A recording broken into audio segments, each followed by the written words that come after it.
আসসালামু আলাইকুম রহমতুল্লাহ।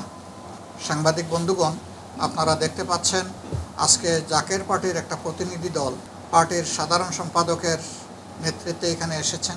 বর্তমান পরিস্থিতি নিয়ে আমরা মূলত মত বিনিময়ের জন্য এখানে বসেছিলাম যে আগামীর চ্যালেঞ্জিং দিনগুলোতে আমরা কিভাবে সবাই মিলেমিশে এই জাতি গঠনে ভূমিকা রাখতে পারি, দেশে শান্তি শৃঙ্খলা ফিরিয়ে আনা, সমাজ জীবনের স্বস্তি ফিরিয়ে আনা এবং অতীতে যে সমস্ত ভুলগুলো হয়েছে সেই সমস্ত ভুলের যাতে পুনরাবৃত্তি আর না হয়, আমরা সমাজটাকে কিভাবে পরিচ্ছন্ন একটা সমাজ, প্রত্যাশিত একটা সমাজ হিসাবে আমরা গড়ে তুলতে পারি, সেই বিষয়ে আমাদের মধ্যে মূলত কথাবার্তা হয়েছে। আমরা ওনাদেরকে আমাদের এখানে আসার জন্য অভিনন্দন জানিয়েছি। সাথে সাথে যে বিপ্লব এদেশের মানুষ 5ই আগস্ট আল্লাহ তাআলার পক্ষ থেকে নিয়ামত হিসেবে উপহার পেয়েছে, এই বিপ্লব সম্পন্ন করতে গিয়ে আমাদের ছাত্র যুব সমাজের যারা অসম্ভব ধরনের আত্মত্যাগ করেছে এবং যারা জীবন দিয়েছে, আল্লাহ তাআলার দরবারে আমরা দোয়া করি ঈমান নিয়ে যারা দুনিয়া থেকে বিদায় নিয়েছে এই অবস্থায় আল্লাহ যেন তাদের সকলকে শহীদ হিসাবে কবুল করেন।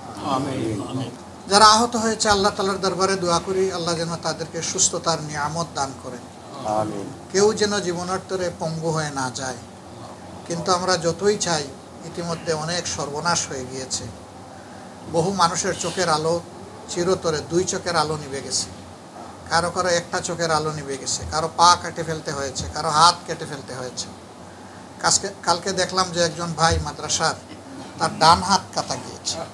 তাকে বলা হয়েছে যদি আগামীতে আবার এই ধরনের প্রয়োজন হয়, বলে যে বাম হাতটাও আমি জাতির জন্য আল্লাহকে উপহার দেব।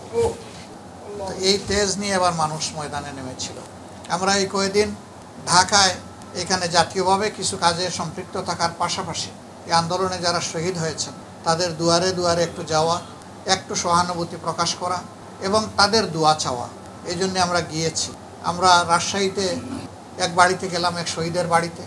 সে যুবক মানুষ, রিক্সা চালায়, 3 ভাই 3জনই রিক্সা চালায়, গরিব মানুষ, বিয়ে করেছে 1 বছর আগে। তার স্ত্রী হচ্ছে 6 মাসের অন্তঃসত্ত্বা। সে মেয়েটা যদি আমার মেয়ে হতো আমার কেমন লাগতো। আরেকটা বাড়িতে গেলাম, মাত্র 2 মাসের একটা বাচ্চা রেখে চলে গেছে। নারায়ণগঞ্জের একটা ঘটনা আপনারা দেখেছেন। ভদ্রমহিলা মায়ের বাড়িতে বেড়াতে এসেছে, 2.5 মাসের কুলের বাচ্চা। তিনি জানালা দিয়ে একটু দেখছিলেন কি হতো। ঘরের মধ্যে দাঁড়িয়ে আকাশ থেকে হেলিকপ্টার থেকে ছোড়া বুলেট এসে তাকে শেষ করে দিচ্ছে। এই বাচ্চাটা মাহারা হয়ে গেল। তার জবানে যখন আল্লাহ তাআলা ভাষা ফুটাবে, তখন এই দুনিয়ায় মা ডাকার আর কেউ তো তার থাকলো না। এরকম হাজার কেস, চতুর্দিকে অসংখ্য মানুষের রক্তের কুরবানি, চোখের পানি। আমরা চাই না এগুলো বৃথা যাক। আমরা চাই না আবার একটা লুটেরা জুলুমবাজ সরকার এই দেশে আসুক। আমরা চাই একটা ন্যায় ইনসাফ ভিত্তিক একটা সরকার এদেশের দায়িত্ব গ্রহণ করুক, যাতে মানুষের উপরে ইনসাফ। এই বিপ্লবোত্তর সময়ে কিছু কিছু জায়গায় কিছু লোক বাড়াবাড়ি করছে। মানুষের জমি দখল, অফিস দখল, ব্যাংক দখল, প্রতিষ্ঠান দখল, লুটতরাজ, এই ধরনের জঘন্য কাজে নেমে গেছে। এমনকি পার্সোনাল গ্রাস চরিতার্থ করার জন্য মানুষের জীবনের উপরে হাত দিয়েছে। আমরা এগুলাকে ঘৃণা করি এবং আমরা উচ্চারণ করেই যাব যে আমরা এদেরকে প্রতিরোধ করবো ইনশাআল্লাহ। এদেরকে এই সমাজে আমরা বরদাস্ত করব না। আমার আপন সন্তান হলেও তাকে স্পেয়ার করা হবে না।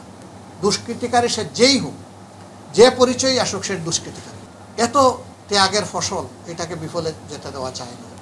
আরেকটা কথা আপনারা মাঝে মধ্যে শুনেন, সংখ্যালঘু সংখ্যাগুরু, এটা একেবারেই মানি না। এ দেশ আমাদের সবার, জাতি ধর্ম বর্ণ নির্বিশেষে। যে লোকটাই এ দেশে জন্মগ্রহণ করবে সেই দেশের গর্বিত নাগরিক। আমার যেমন অধিকার তারও তেমন অধিকার। ধর্ম যার যার, কারো উপর কারো ধর্ম চাপিয়ে দেওয়ার অধিকার কারো নেই। এই জন্য আপনারা দেখেছেন এবারকার এই পরিবর্তনের সূচনা লগ্ন থেকেই আমরা বিভিন্ন ধর্মের লোকদের ধর্মীয় প্রতিষ্ঠানগুলোতে আমাদের ভাইদেরকে বলছি জীবন বাজি রেখে বসে যাও। কারণ অনেক অঘটন অনেকে ঘটাইয়া এই সমাজকে অস্থিতিশীল করতে চাইবে, এই সুযোগ দেওয়া যাবে না। যার কারণে আল্লাহর মেহেরবানি বড় কোনো অঘটন বাংলাদেশে ঘটে নাই, ছোটোখাটো কিছু ঘটেছে। আমরা এটার জন্য দুঃখ প্রকাশ করছি। যারাই করুক এদেরকে আমরা নিন্দা করি। এরা ঘৃণার বস্তু, এরা কোনো ধার্মিক নয়, এরা অধার্মিক। কোনো ধর্ম এগুলো মানুষকে শেখায় না। আমরা তাদেরকে আশ্বস্ত করেছি যে আপনাদের পাশে আমরা আছি। আমরা মন্দির পাহারা দিয়েছি, প্যাগোডা পাহারা দিয়েছি। এটা আমাদের নৈতিক দায়িত্ব, ইমানের দায়িত্ব মনে করে, নাগরিক দায়িত্ব মনে করে আমরা করেছি। আপনাদেরও সহযোগিতা চাই। আপনাদের লেখনির মাধ্যমে, আপনাদের ইলেকট্রনিক মিডিয়ার মাধ্যমে আপনারা জাতিকে এই ব্যাপারে সচেতন করে সত্যিকারের যোদ্ধার ভূমিকা আপনারা পালন করবেন, এটা আমরা আপনাদের কাছে প্রত্যাশা করি। আমরা আবারও একটা জাতীয় ঐক্য চাই, বিভেদ নয়, বৈষম্য নয়, বরঞ্চ একটা সমন্বিত সমাজ চাই। এই জন্যই আজকে আমাদের বসা ছিল, পরামর্শ করা ছিল। আপনাদের সকলকে ধন্যবাদ।